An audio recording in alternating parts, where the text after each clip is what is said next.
ఇక ఆయన నిన్నొచ్చి పెద్ద మనిషిలాగా మంచి చెప్తాడేమో అనుకున్నా. తోలు తీస్తా అని అన్నాడు.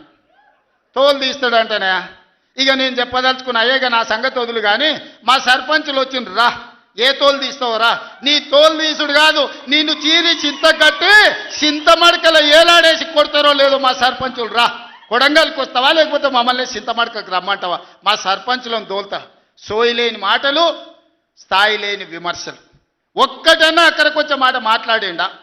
10 ఏళ్ళు నువ్వు పూర్తి చేస్తే, 10 ఏళ్ళు ఎస్ఎల్బి పూర్తి చేస్తే నల్గొండకు 4 లక్షల ఎకరాలకు నీళ్లు వచ్చేది. 10 ఏళ్ళు పాలమూరు రంగారెడ్డి పూర్తి చేస్తే పాలమూరు జిల్లాలో 10 లక్షల ఎకరాలకు వచ్చేది. కల్వకుర్తి పూర్తి చేస్తే 3.5 లక్షలకు వచ్చేది.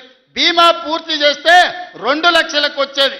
కోయిల్ సాగర్ లేకపోతే ఏది చేసినా, నెట్టంపాటు చేసినా, నా మక్తల్ నారాయణపేట కొడంగల్ పూర్తి చేస్తే 1.5 ఎకరాలకు మాకు నీళ్ళు వచ్చి ఇవాళ కందులు వండించి, జొన్నలు వండించి, కల్తీ కళ్ళు తాగి బతికే పరిస్థితి మాకెందుకు ఉంటుండే? మేము కూడా మీ లెక్కనే మంచిగా పంటలు వండించేటోళ్ళం, మంచి బట్టలు తొడుక్కునేటోళ్ళం, మేము కూడా మా పిల్లల్ని చదివించుకునేటోళ్ళం.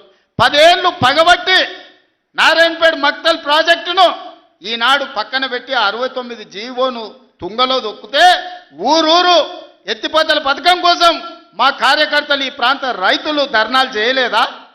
పార్టీలకు అతీతంగా 69 జీవో కోసం కొట్లాడలేదా? నీ సొమ్మె ఏం పోయిందా? మాకు నీళ్ళు ఇవ్వాలంటే నీకు ఇంత కడుపు నొప్పి.